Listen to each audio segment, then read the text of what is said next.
एक विमीय गति की दूसरी क्लास में आप सभी का स्वागत है। हम लोग कक्षा 11 का एक विमीय गति पढ़ रहे हैं फिजिक्स में, भौतिक विज्ञान में, जिसमें कि हम लोगों ने कल कुछ टॉपिक्स पे डिस्कस किया था। जैसे कि हमने डिस्कस किया था दूरी के बारे में, विस्थापन के बारे में हम लोग डिस्कस कर रहे थे। ठीक है, तो मैंने एक लास्ट में वीडियो के अंत में एक क्वेश्चन एक सॉल्व करने के लिए आप लोगों को दिया था घर से होमवर्क।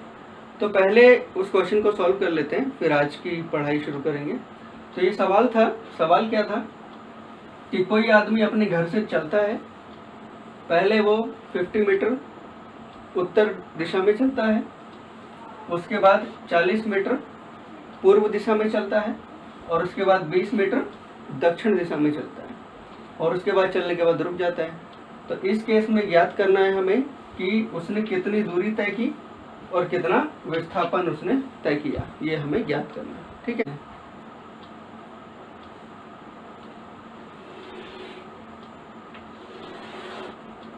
ये हमारा हो जाएगा नॉर्थ डायरेक्शन, ये हो जाएगा ईस्ट डायरेक्शन, ये हो जाएगा वेस्ट डायरेक्शन, और ये हो जाएगा साउथ डायरेक्शन।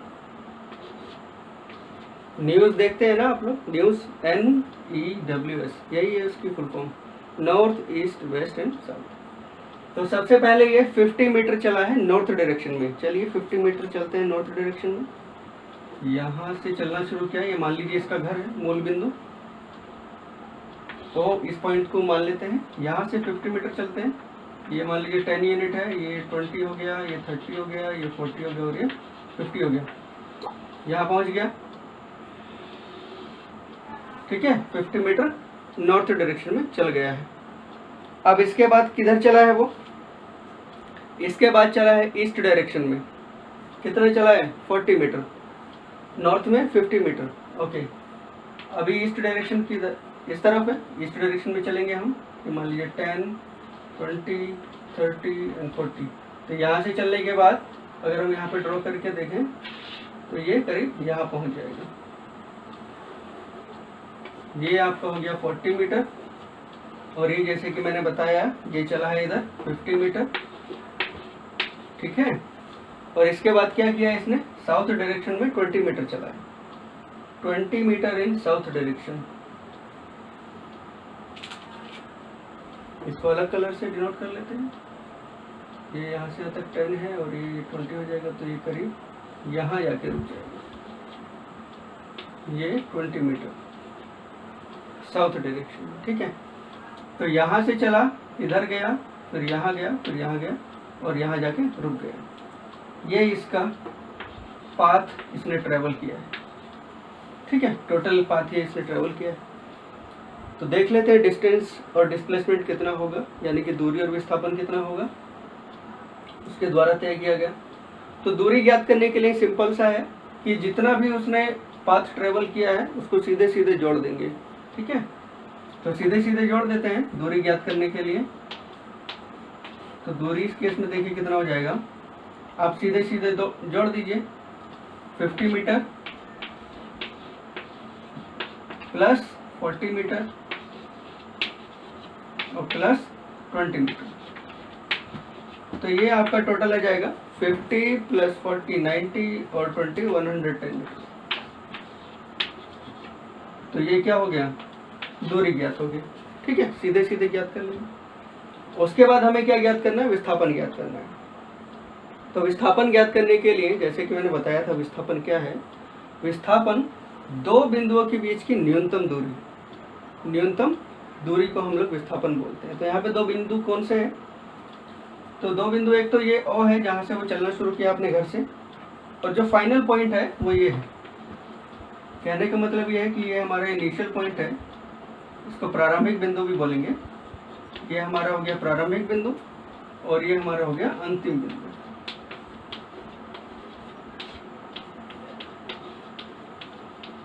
ठीक है, तो इन दोनों के बीच की जो सीधी रेखा होगी, जो स्ट्रेट लाइन होगी, वही डिस्प्लेसमेंट होगा, वही विस्थापन होगा। तो सीधी सीधी रेखा ड्रॉ कर देते हैं, यही विस्थापन होगा। ये हमने सीधी सीधी रेखा ड्रॉ कर दी। अब इसको कैलकुलेट कर लेंगे। कैसे इसको कैलकुलेट करेंगे? सिंपल सा है,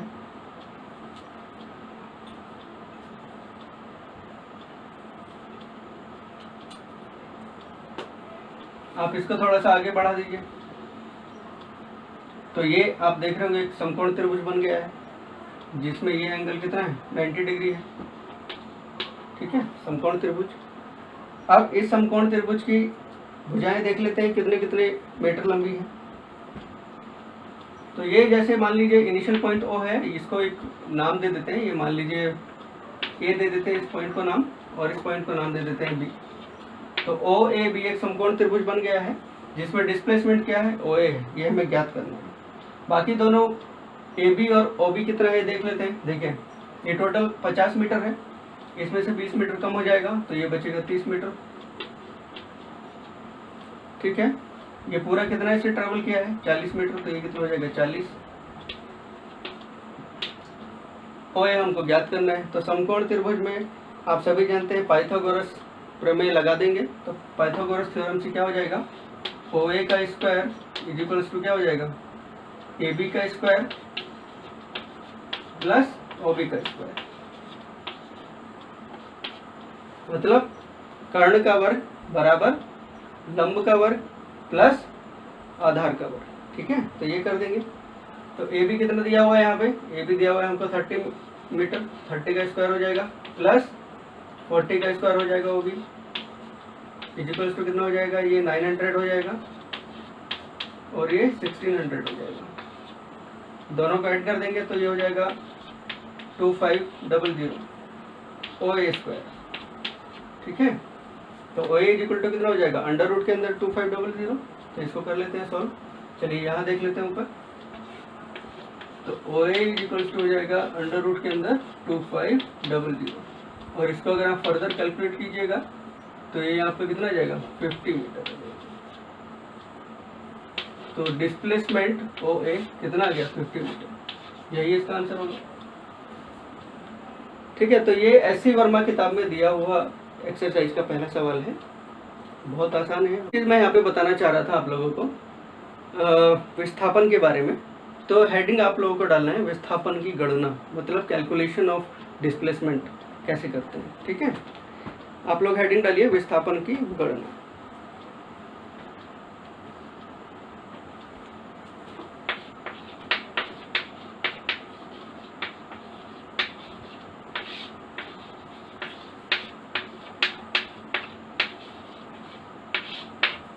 विस्थापन की गणना हेडिंग डालना है और उसमें लिखना है यदि प्रारंभिक तथा अंतिम बिंदु के स्थिति सदिश r1 वेक्टर व r2 वेक्टर हों तो विस्थापन का मान स्थिति सदिश में परिवर्तन के बराबर होता है। देखिए इसको समझते हैं पहले कि क्या है ये मान लीजिए x एक्सिस है और ये मान लीजिए y एक्सिस है। ठीक है, यहाँ पे हम बात कर रहे हैं स्थिति सदिश की क्या है। मान लीजिए कोई पॉइंट A है, यहाँ पे है। ठीक है, और ये कोई एक पॉइंट है B पॉइंट। ठीक है, मान लीजिए कोई पार्टिकल यहाँ से चला, यहाँ जाके रुक गया। तो विस्थापन होता क्या है, बेसिकली स्थिति सदिश में जो परिवर्तन होता है उसी को हम लोग बोलते हैं विस्थापन।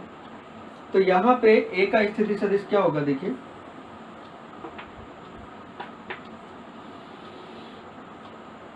ये होगा A का स्थिति सदिश, मान लीजिए इसको r1 वेक्टर बोलते हैं, और ये होगा आपका B का स्थिति सदिश, इसको बोल देते हैं r2 वेक्टर।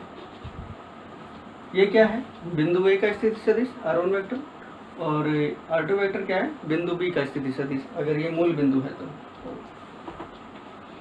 ठीक, तो डिस्प्लेसमेंट किसको बोलते हैं, विस्थापन किसको बोलते हैं, विस्थापन हम बोलते हैं स्थिति सदिश में परिवर्तन को। तो विस्थापन जो बोला जाता है वो किसको बोला जाता है, विस्थापन बोला जाता है स्थिति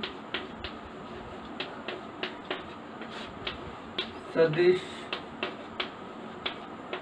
में परिवर्तन।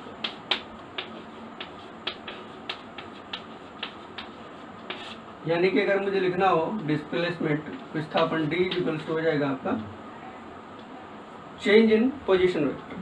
ठीक है, क्या होगा चेंज इन पोजीशन वेक्टर, मतलब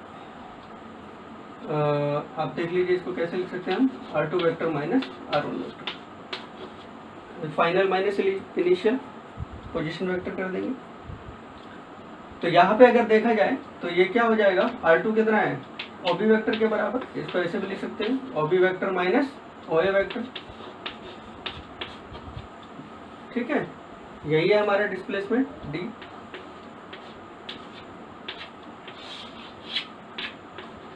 ठीक है, अब यहाँ पे क्या है, ये दोनों सदिश हैं। अब इनको कैसे घटाते हैं, सदिशों को कैसे घटाते हैं उसको देख लेते हैं, समझते हैं कि ये क्या कैलकुलेट करके क्या आएगा। देखें, OB वेक्टर से हमें माइनस करना है OA वेक्टर को। OB वेक्टर क्या है, ये वेक्टर है, इसको मैं यहाँ ड्रॉ कर लेता हूँ समझने के लिए। OB वेक्टर मान लीजिए ये आपको OB वेक्टर है। ठीक है, OB वेक्टर। अब इसमें से हमें क्या करना है, OA वेक्टर को माइनस करना है। देखिए, सदिश में क्या होता है, कभी भी माइनस नहीं होता है, सब्सट्रैक्शन नहीं होता है, एडिशन ही होता है। एडिशन किसका हो रहा है, नेगेटिव OA वेक्टर का। ठीक है, तो OA वेक्टर का नेगेटिव वेक्टर क्या होगा, ये मान लीजिए OA क्या है, पॉजिटिव है, तो इसका नेगेटिव क्या होगा, नीचे की डायरेक्शन में होगा। इसका नेगेटिव अगर मुझे वेक्टर फाइंड करना है तो क्या करेंगे, इसकी डायरेक्शन को अपोजिट कर देंगे। तो इसकी डायरेक्शन को अपोजिट कर देते हैं, इसकी डायरेक्शन को अपोजिट करेंगे तो ये कुछ इस तरीके से आ जाएगा। यहाँ पे भी करके देख लेते हैं। ये आपका आ जाएगा OA वेक्टर नेगेटिव। अब हमें क्या करना है, OB वेक्टर में इसको ऐड कर देना है। अब ऐड करने के लिए क्या करना होता है, ये इस वेक्टर का क्या है, टेल है, पूंछ, और ये इस वेक्टर का हेड है। तो हमने क्या करना होता है, हमेशा इसको ऐड करने के लिए इसके हेड के साथ उसको ऐड कर देंगे। तो इसको हेड के साथ ऐड कर देते हैं, एज इट इज उठा के इसको इस तरीके से ऐड कर देंगे। तो ये आपका OA वेक्टर जाएगा, माइनस का OA वेक्टर जुड़ गया इसमें। ठीक, तो इसका रिजल्टेंट क्या आ रहा है, देखिए आप, इन दोनों का अगर रिजल्टेंट आपको फाइंड आउट करना है तो ये इसका क्या टेल हो गया और ये इसका हेड हो गया। तो हमें क्या टेल और हेड चाहिए, वेक्टर मिल जाएगा। तो इन दोनों का रिजल्टेंट जो आएगा OB माइनस OA वो ये आ जाएगा, ये वेक्टर आ जाएगा। तो सिमिलरली यही जो वेक्टर है यही रिजल्टेंट है, ये सेम वही है, ये AB वेक्टर जिसको बोलते हैं। और ये AB वेक्टर ही हमारा क्या है, डिस्प्लेसमेंट है, इज इक्वल्स टू D, यही हमारा डिस्प्लेसमेंट है। तो इस तरीके से कैलकुलेट किया जा सकता है। ठीक है, और अगर हमें ये जो वेक्टर D आया है हमारा R2 माइनस R1 वेक्टर, अगर इसका रिजल्टेंट, अगर हमें इसका मैग्नीट्यूड निकालना हो तो वो कैसे निकलेगा। देखिए, इसका मैग्नीट्यूड, दो वेक्टर्स का मैग्नीट्यूड क्या होता है, अगर इन दोनों के बीच के एंगल थीटा दिया हो तो ये हो जाएगा वेक्टर D का magnitude is equals to under root के अंदर R2 square plus R1 square minus 2R1 R2 into cos theta. ठीक है, इस फॉर्मूले का यूज करके आप इसका मैग्नीट्यूड भी फाइंड आउट कर सकते हैं। ठीक है, तो दो अगर आपको वेक्टर दिए हो और उनके बीच का एंगल थीटा दिया हो तो इनका जो रिजल्टेंट आता है निकल के, इनका रिजल्टेंट इन दोनों के बीच में ही होगा कहीं पे, मान लीजिए यहाँ कहीं होगा रिजल्टेंट जो आएगा इनका, ये। ठीक है, तो उसको अगर फाइंड आउट करना होता है वेक्टर्स में तो उसके लिए ये हम लोग फॉर्मूला यूज करते हैं। ठीक है, अगर दोनों के बीच का एंगल थीटा दिया हो। ओके, ये आपको और वेक्टर्स के बारे में फर्दर हम लोग डिस्कस कर सकते हैं या फिर मैथमेटिक्स में आपके साथ डिस्कस किया जाएगा। एक लास्ट में एक और चीज़ जो मुझे आपको बतानी है, यहाँ पहले नोट कर लीजिए।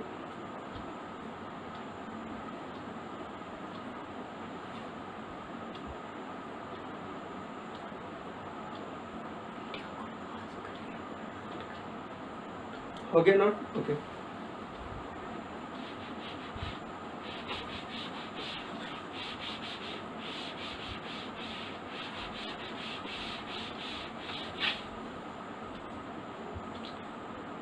तो डिस्टेंस और डिस्प्लेसमेंट के बारे में लास्ट चीज जो मुझे आपको बताना है, बहुत इंपॉर्टेंट है। जो डिस्टेंस जो होता है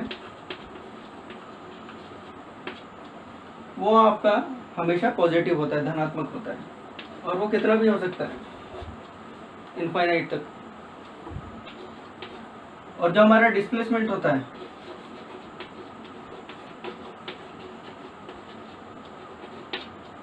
डिस्प्लेसमेंट वो हमारा या तो डिस्टेंस के बराबर होगा या उससे छोटा होगा।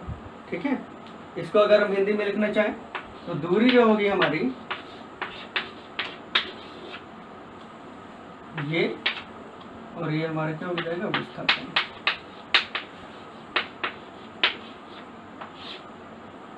तो दूरी या तो अनंत से कम होगी या उसके बराबर होगी। इसी तरीके से विस्थापन जो होगा या तो दूरी के बराबर होगा और नहीं तो दूरी से हमेशा कम होगा। ओके, ये कंडीशन आप लिख लीजिए। ये हमारा हेडिंग डालना है चाल, यानी कि स्पीड, इंग्लिश में इसको बोलेंगे स्पीड। तो चाल क्या होती है? चाल होती है एकांक समय में तय की गई दूरी चाल कहलाती है। ठीक है, कोई पार्टिकल है, कोई ऑब्जेक्ट है, एकांक समय में जितनी उसने दूरी तय की है उसी को हम लोग चाल कहते हैं। डेफिनेशन लिख लीजिए, एकांक समय में तय की गई दूरी को चाल कहते हैं। अब चाल का आपने फॉर्मूला हो सकता है पहले की क्लास में पढ़ा हो, प्रीवियस क्लासेस में। चाल इज इक्वल टू होता है दूरी बटे समय।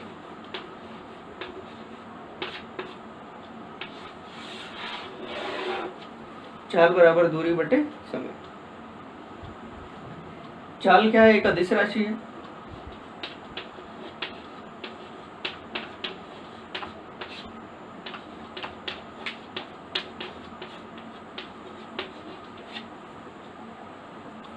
अदिश राशि क्यों है? क्योंकि दूरी अदिश राशि है। दूरी का कोई डायरेक्शन नहीं है, समय का भी कोई डायरेक्शन नहीं है, तो इस चाल का भी कोई डायरेक्शन नहीं है, इसलिए चाल एक अदिश राशि है। ठीक है, अब इसका मात्रक क्या होता है चाल का? चाल का जो मात्रक है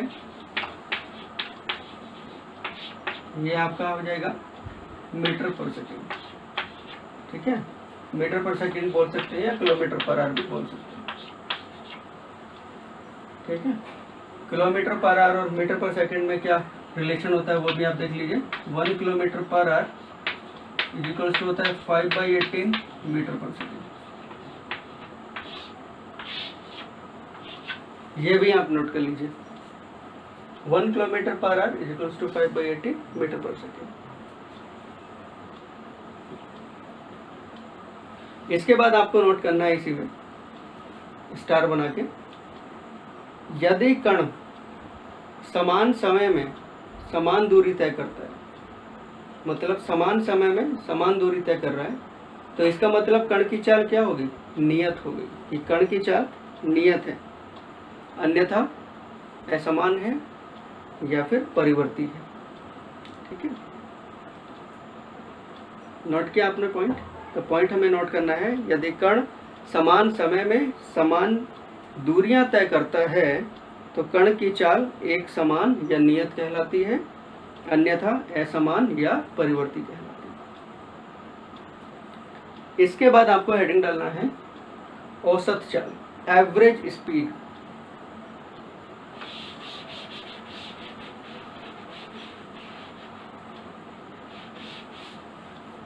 औसत चाल,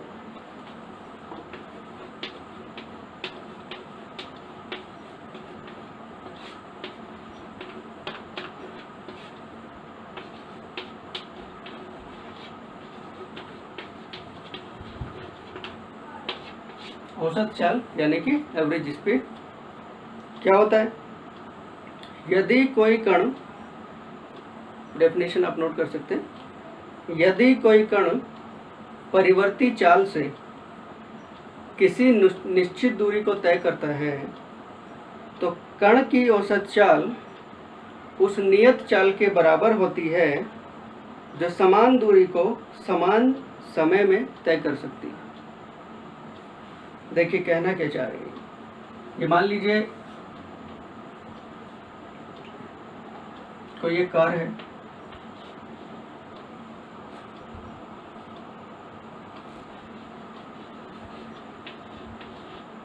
ये पॉइंट ए से चलती है और पॉइंट बी तक जाती है। बीच में कभी इसकी स्पीड जो है 10 किलोमीटर पर आवर है, कभी 20 किलोमीटर पर आवर है, कभी 30 किलोमीटर पर आवर है, कभी 50 किलोमीटर पर आवर है, कभी 100 किलोमीटर पर आवर। तो डिफरेंट स्पीड से डिफरेंट टाइम इंटरवल पे इसकी डिफरेंट डिफरेंट स्पीड है, और ये यहाँ पे मान लीजिए 2 घंटे में पहुँच जाती है, पॉइंट बी पे 2 घंटे में पहुँच जाती है, अलग अलग चाल के साथ। लेकिन कोई एक ऐसी चाल हो जो वो यहाँ से लेके यहाँ तक समान हो और समान समय में तय किया जा रहा हो, उसी को हम लोग क्या बोल रहे हैं, एवरेज स्पीड बोल रहे हैं, औसत चाल बोल रहे हैं। ठीक है, अब इसका फॉर्मूला क्या होगा औसत चाल का?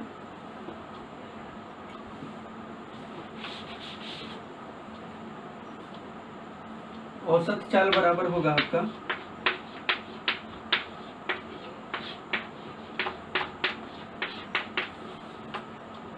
कुल दूरी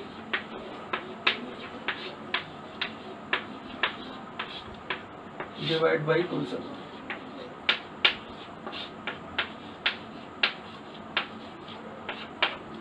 यानी कि ये जो कार जो मैंने अभी दिखाई थी आपकी, इस कार ने कुल कितनी दूरी तय की है और कुल इसको टोटल कितना समय लगा है, उन दोनों का आप डिवाइड कर दीजिए, औसत चाल आपकी निकल के आ जाएगी। नोट कर लीजिए।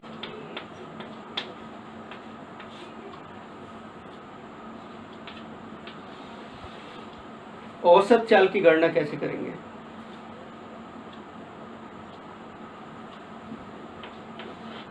दो फॉर्मूले मैं यहाँ पे बताने जा रहा हूँ। पहला ये है कि यदि कोई कण t1 समय v1 चाल से चलता है और t2 समय की दूरी जो है वो v2 चाल से चलता है, तो औसत चाल कितनी हो जाएगी ये ज्ञात कर लेते हैं। यदि कण, पहला केस क्या है, यदि कण t1 समय तक v1 चाल से और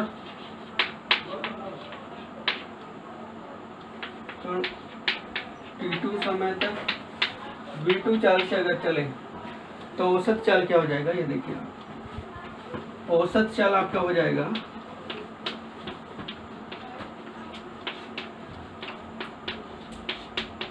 औसत चाल को क्या बताया था मैंने, कुल दूरी डिवाइड बाई कुल समय, कुल दूरी डिवाइड बाई कुल समय।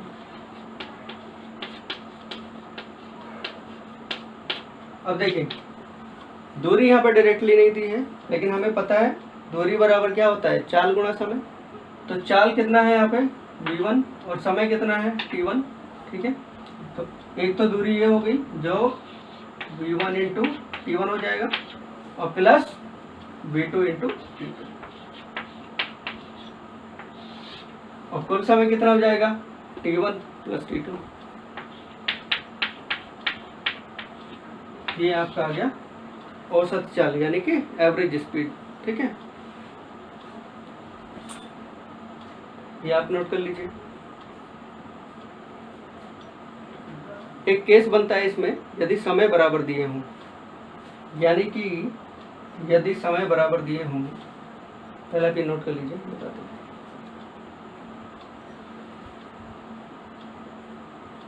ठीक है,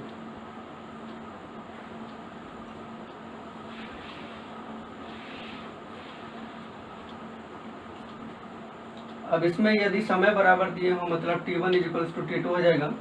मान लीजिए समय बराबर है t1 इक्वल्स टू t2, तो मान लीजिए t। ठीक है, माना लेट, तो औसत चाल कितना हो जाएगा, देखिए औसत चाल इक्वल्स टू कितनी हो जाएगी, v1 into T plus v2 into T plus T plus T. ठीक है,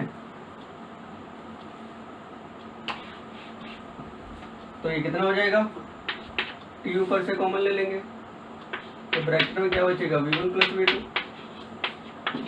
divide by T plus T, कितना हो जाएगा 2t। अब टी से टी कैंसिल हो जाएगा, बचेगा कितना v1 plus v2 divide by 2। तो औसत चाल इस केस में कितनी आ गई, v1 plus v2 divided by 2। ठीक है, ये भी आप नोट कर लीजिए।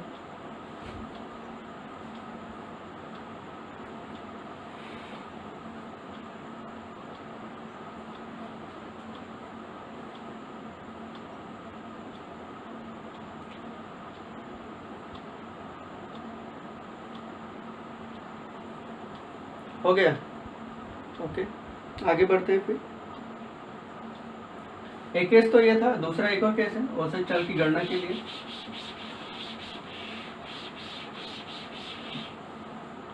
दूसरा केस ये है, नोट कर लीजिए आप। यदि कण S1 दूरी को V1 चाल से तथा S2 दूरी को V2 चाल से तय करता है। ये मान लीजिए S1 दूरी है, इसको V1 चाल से, और ये यहाँ से यहाँ तक S2 दूरी है, इसको V2 चाल से तय करता है। तो इस केस में औसत चाल कितनी होगी? देखिए, इस केस में औसत चाल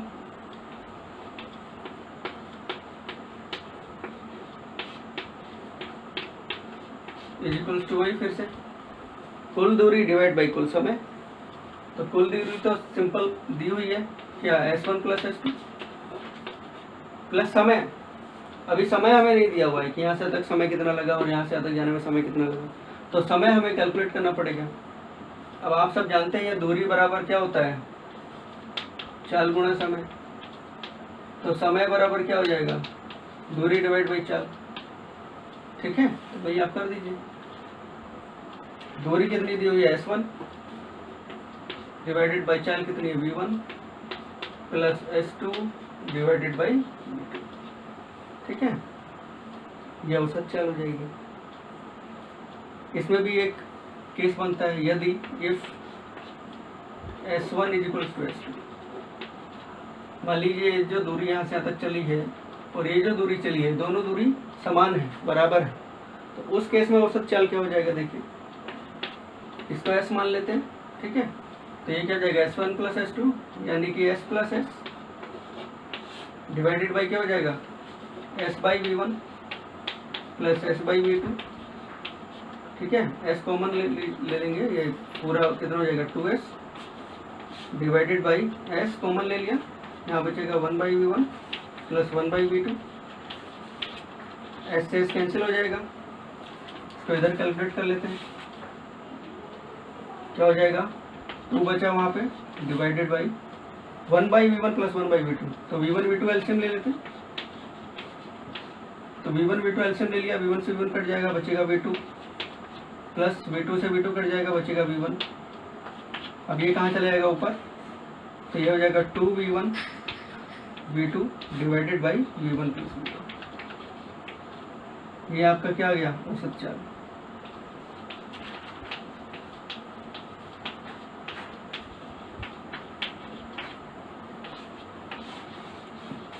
तो जब इस तरीके का इस पे बेस्ड कोई क्वेश्चन आएगा, इस तरीके से कोई क्वेश्चन दिया होगा, तो हम डायरेक्टली फॉर्मूला लगा के आंसर लेके आ सकते हैं। तो ऐसे क्वेश्चंस हम देखेंगे आगे, एग्जांपल सॉल्व करेंगे।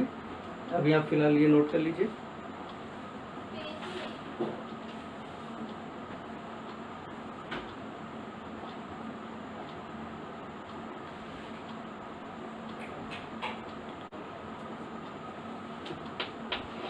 पहला एग्जांपल आप लोग लिखिए, नोट कीजिए।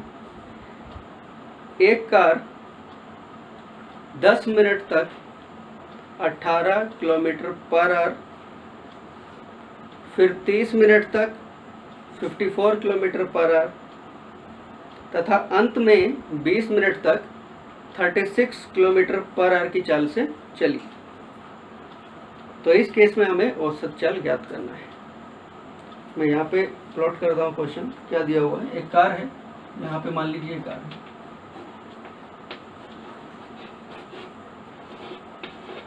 ठीक है, ये कार ने चलना शुरू किया।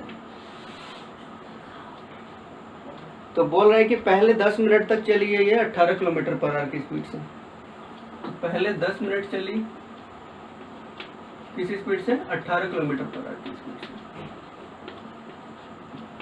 ठीक है, उसके बाद फिर चली कार, फिर चली 30 मिनट के लिए 54 किलोमीटर पर आवर की स्पीड से। 30 मिनट के लिए फिर से चली 54 किलोमीटर पर आवर, और अंत में 20 मिनट चली है 36 किलोमीटर पर आवर की स्पीड से। 20 मिनट चलेंगे,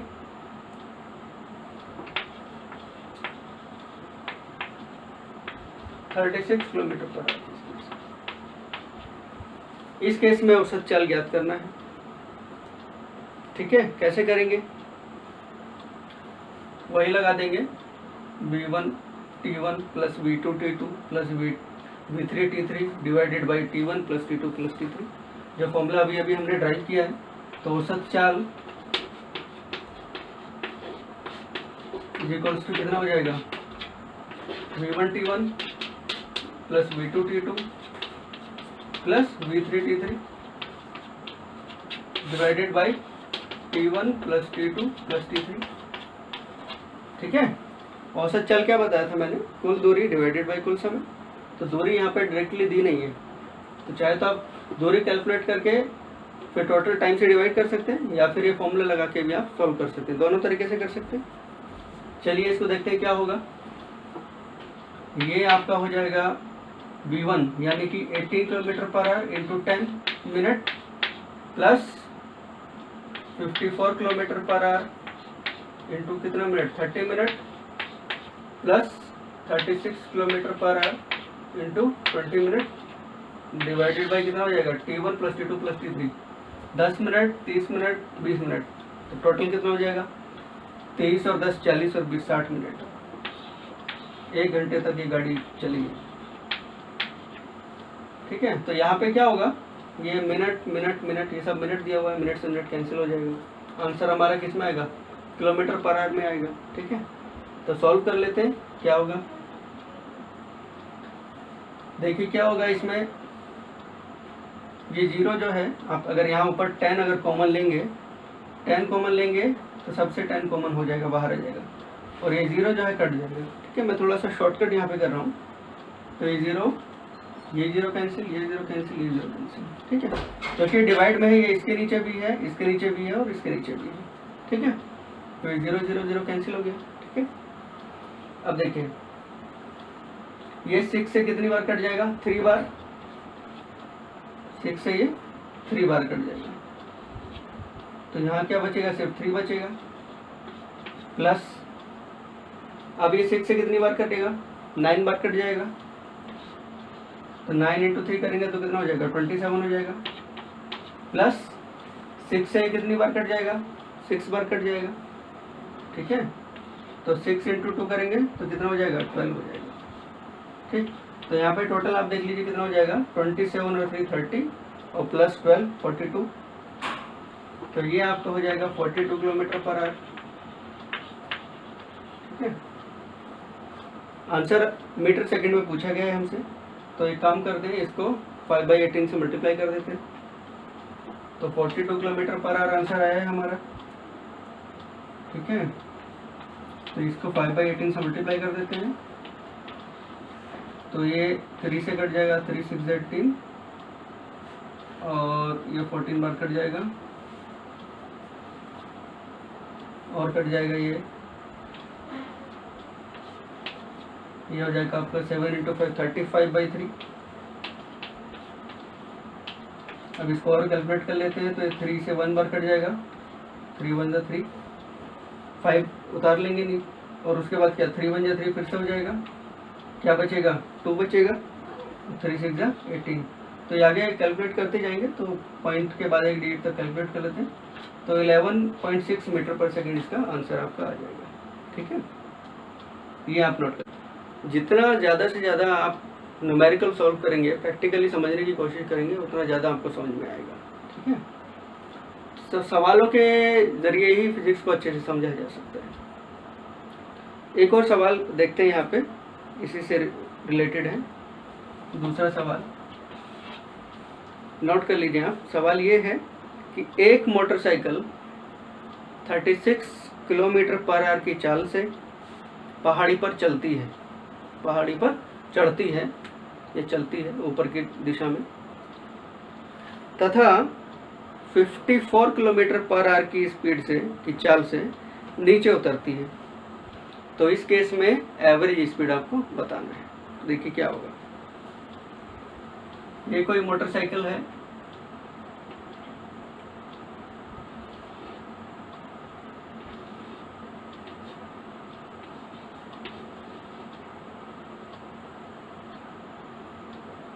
चलिए मोटरसाइकिल है मान लीजिए, ठीक है।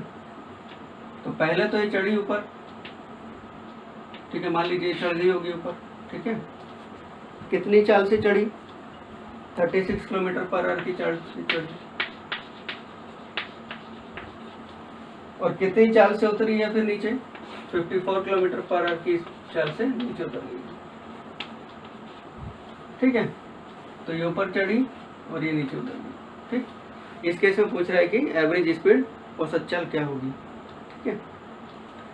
तो सॉल्व करने की कोशिश कीजिए, दिमाग लगाइए थोड़ा, ठीक है। बताते हैं इसको कैसे करना है, सॉल्व करते हैं। तो होगा क्या, जो मैंने दूसरा केस बताया था औसत स्पीड औसत चाल जो हम लोग याद कर रहे थे, उसमें क्या था दूसरे केस में कि वो कुछ दूरी S1 दूरी V1 चाल से चल रहा था और S2 दूरी V2 चाल से चल रहा था। और बाद में क्या था केस कि S1 बराबर S2 हो गया था। तो उस केस में औसत चाल क्या था? 2V1 V2 by V1 plus V2। तो डायरेक्टली आप चाहे तो वो फॉर्मूला लगा के इसको सॉल्व कर सकते हैं, 2 मिनट में आंसर आ जाएगा। देखिए क्या होगा, क्योंकि यहाँ पे क्या है, पहाड़ी पर चढ़ा और सेम नीचे उतर गया। तो इस केस में क्या है, दूरी जो चला है वो सेम दूरी चला है। तो सेम दूरी अगर चलता है तो औसत चाल इज इक्वल टू क्या हो जाएगा, जो हमने फॉर्मूला भी अभी फाइंड आउट किया है, इज इक्वल टू क्या हो जाएगा, 2V1 V2 divided by V1 plus V2। ऐसे सवाल कई बार आते हैं, कॉम्पिटिटिव एग्जाम में भी आते हैं। तो आप डायरेक्टली फॉर्मूला लगा के आंसर प्राप्त कर सकते हैं। क्या करेंगे, 2 इंटू V1 किस चाल से गया है 36, इंटू V2 किस चाल से नीचे आया 54, डिवाइडेड बाई क्या करेंगे 36 प्लस 54, 6 4 10, 5 और 3 8, और एक क्या हो जाएगा 9 हो जाएगा, 90 हो जाएगा।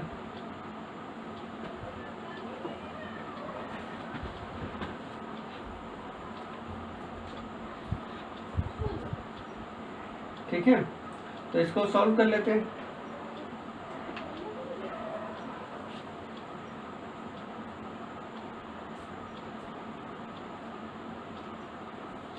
थ्री से कट कर देते हैं, 30 बार कट जाएगा और 3 से 12 बार कट जाएगा, ठीक है। एक और बार फिर 3 से कर देते हैं, 3 से 10 बार और 3 से 4 बार, ठीक है। और एक और बार कर लेते हैं, या फिर छोड़ देते हैं, रहने देते हैं, कैलकुलेट करके देख लेते हैं। 2 इंटू 4 हो जाएगा, इंटू 54 हो जाएगा, डिवाइडेड बाई 10 हो जाएगा। 2 इंटू 4 करेंगे 8 हो जाएगा, 8 की 54 से मल्टीप्लाई कर देते हैं, ठीक है। ये हो जाएगा 43 432, नीचे 10 है तो 43.2 हो जाएगा किलोमीटर पर आवर। यही इसका आंसर होगा, ठीक है। तो इस तरह के जो क्वेश्चन आते हैं उनको आप डायरेक्टली सॉल्व कर सकते हैं, ठीक है। तो ये क्वेश्चन आप लोगों को समझ में आ गया होगा, आई होप। आगे की क्लासों में हम लोग पढ़ेंगे वेग के बारे में, ठीक है।